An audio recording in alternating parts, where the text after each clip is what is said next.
저는 어디든 토론하겠는데요. 근데 뭐 그분이 여기 나오겠습니까? 저는 김어준 쇼라도 상관없습니다. 혹시 서울대 교수였던 조국 씨 얘기하는 건가요? 제가 얘기하는데 그분 도망가잖아요. 자꾸 뭐 대리시용 하더니 대리 토론하자고 하잖아요.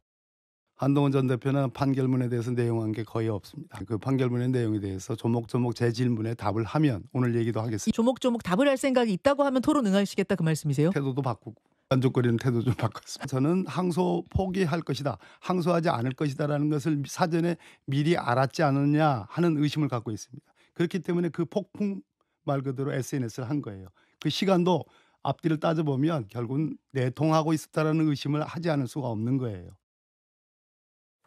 이동학 의원님, 오늘 제가 오전부터 쭉 지켜봤던 전직 법무부 장관의 SNS 공방이 있었어요. 오늘 오전에 한 라디오 방송에 박범계 의원이 출연해서 깐족거리는 태도 바꾸면 토론하겠다라고 마치 토론을 받아들이는 것처럼 했는데, 그래서 여러 언론사들이 박범계 의원에게 많이 전화를 했어요. 근데 한동훈 전 대표도 바로 박범계 의원 SNS에 찾아가서 댓글을 달았어요. 공손하게 답할 테니까 시간과 장소를 잡자 했더니 박범계 의원의 이 말, 이동학 의원님, 네. 토론 안 하겠다는 거잖아요. 네. 그러니까 조건부였어요, 애초부터. 조건부라는 게 뭐냐면 7가지 질문을 던졌거든요. 예컨대 대장동에 검찰이 지금 하고 있는 게 먹은 돈이 7,800 몇십억 이렇게 돼 있는 거 아닙니까? 이게 왜 어떤 근거로 해서 나온 거냐, 이러한 질문들을 쭉 던집니다. 그래서 숫자에 관한 질문들을 던지고 있는데 그것에 대한 답을 한다면 토론할 의향이 있다, 이제 이렇게 말씀하셨던 거예요. 그리고 몇 가지 조건이 더 붙었죠. 저렇게 깐족거리는 태도를 바꾸면 토론하겠다, 이런 이야기들도 했는데 저는 애초에 저 조건이 지켜지지 않을 것이라고 생각합니다. 그리고 한동훈 대표가 지금 취하고 있는 태도는 그걸 토론에서 얘기하면 되지 왜 조건부로 갖다 붙이냐, 이런 얘기를 하고 있는 거거든요. 그래서 제가 볼 때는 지금 한동훈 전 대표가 오랜만에 뭔가 물건을 만났다라는 어떤 툴을 가지고 본인 여기 있어요라고 대중에게 지금 호소하고 있는 그런 시간처럼 보이기 때문에 오히려 거기에 민주당 정치인들이 말려들어서 토론을 한다거나 그렇게 하는 것 자체가 약간 한동훈 전 대표를 띄워주는 결과로 나타나지 않을까? 그래서 아마 응하지는 않을 것 같다는 생각이 듭니다. 근데 이동학 의원 말씀대로라면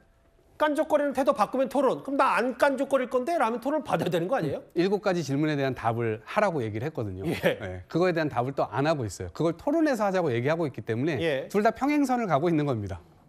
그러게요. 근데 이현정 의원님, 네. 이게 박범계 의원이 마치 토론을 받는 듯하다가 한계를 못 벗어났고, 아까 보니까 박범계 의원은 약간의 숫자 암호처럼 그런 거를 얘기를 하던데 그게 아마 대장동 범죄 수익 관련인가 보더라고요. 그렇죠. 그러니까 판결문에 있는 7천억 관련된 4천억 관련된 이 내용인데 그거 토론에서 이야기하면 될 거 아닙니까? 그거 하자고 토론회 하는 거 아닌가요? 지금 판결문 가지고 토론하자면서요. 그럼 판결문을 가지고 그 내용에 있는 거 가지고 자, 나는 이렇게 생각하는데 한 대표 어떻게 생각하냐, 이렇게 토론하면 될 건데 그거를 그냥 내놔놓고 이거 먼저 답하라? 그런 게 어디 있습니까? 토론회 할 때 내용인데 더군다나 토론에서 깐죽거리지 마자. 그래 공손하게 하겠다. 그러면 공손하게 하면 될 거 아닙니까? 근데 또 그걸 가지고 또 이제 트집을 잡는 걸 보면 제가 볼 때는 아마 오늘 앵커의 여러 가지 어떤 이 질문에 조금 박범계 지금 의원이 좀 말려들어간 게 아닌가 싶기도 한데, 자 그러면 아까 한동훈 전 대표가 뜨기 위한 거다 생각하는데 박범계 의원 뜰 수도 있잖아요. 본인이 잘하면. 저 본인이 토론을 잘하면 이 대장동 사태와 관련해서 그동안 한동훈 전 대표가 막 공세했던 거 한 번에 누를 수 있지 않습니까? 그리고 여권에 아주 그냥 이 중심적인 인물로 클 수 있잖아요. 본인한테 중요한 기회 아닌가요? 그러면 토론회하면 좋을 텐데 왜 토론을 자꾸 이렇게 마치 안 할 것처럼 이야기하시는지 모르겠습니다. 자, 이 사안은 결국 국민적 관심이 워낙 큰 사안이고 그러면 여당도 여당대로 논리가 있을 거 아닙니까? 왜 그러면 항소 포기를 한 이유가 있을 것이고, 그리고 본인이 판결문 잘 봤다면서요. 판사 출신이지 않습니까? 그러면 검사 출신인 한동훈 대표가 문제 제기하고 토론하면 국민들이 보시면 제가 볼 때는 국민들이 많은 판단을 내리실 것 같아요. 제발 좀 이루어졌으면 좋겠습니다. 제가 어제 이어 오늘도 홍보를 하겠습니다. 저희 뉴스탑10 여기 열려 있습니다. 항상 자리 많습니다. 언제든 추진이 되면 하겠습니다. 근데 잘 안 될 것 같아서요. 정혁진 변호사님.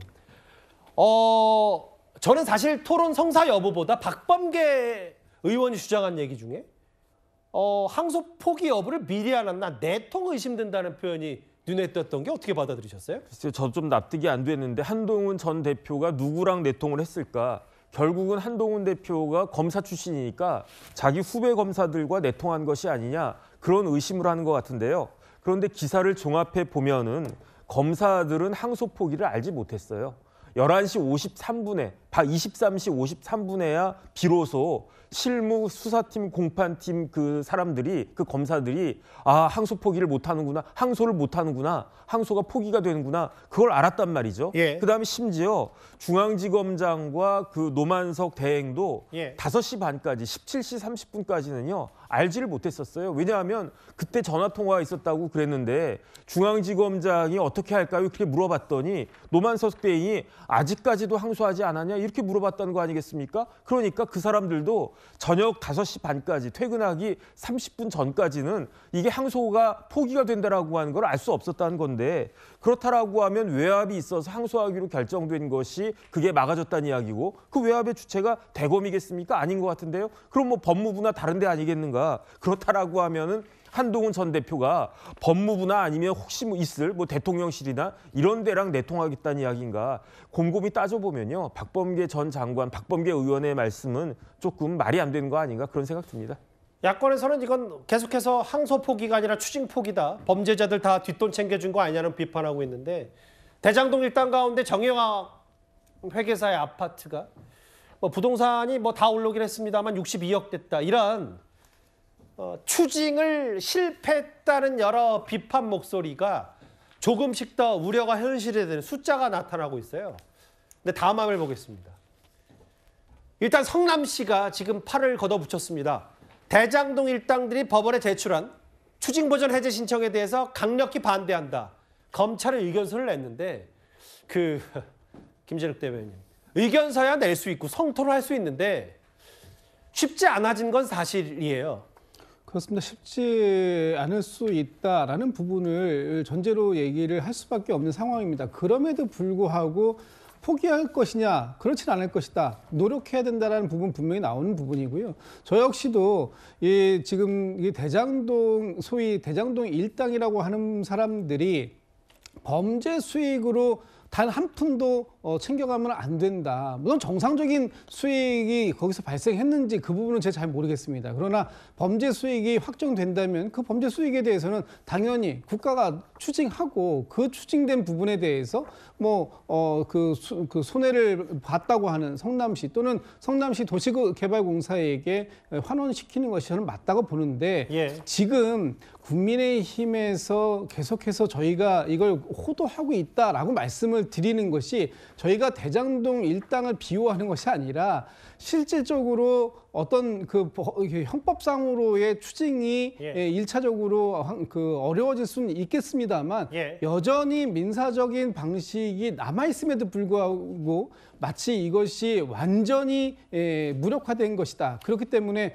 대장동 일당에게 뒷돈을 챙겨준 것이다. 알겠습니다. 범죄 수익금을 챙겨준 것이다. 라고 말씀을 하시는 건 너무나 과도하다. 이런 말씀을 드리는 것이고요. 지금은 성남시나 성남시 도시개발공사에서 민사를 통해서라도 가압류 걸고 이 부분을 추징하기 위한 최대의 노력을 한다고 하니까요. 그 부분에도 저는 정말 최선을 다해 주시길 좀 부탁드립니다. 근데 이제 의지를 갖고 최선을 다하는 것과는 별개로 이 결과물이 가능성이 지극히 낮다는 시각이 많기 때문에 그럼 왜 항소를 포기했냐?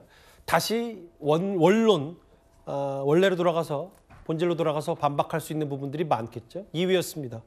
지금까지 들은 여러분들의 목소리를 만나볼 차례입니다. 첫 번째 댓글입니다. 나이는 죄가 없지만 이번에도 고령 운전자라는 것. 지금 이 모녀가 지금 아픕니다. 짱구가 무슨 잘못했다고 중국 영화관에 일본 애니메이션 못 올리냐 뭐 이런 말씀하신 것 같고요. 커피값은 누가 내냐? 뭐 이미 계산하고 마셨겠죠 뭐. 또 볼까요? 내 딸 소중하면 다른 집 딸도 소중하다라고 하셨습니다. 마지막 보겠습니다.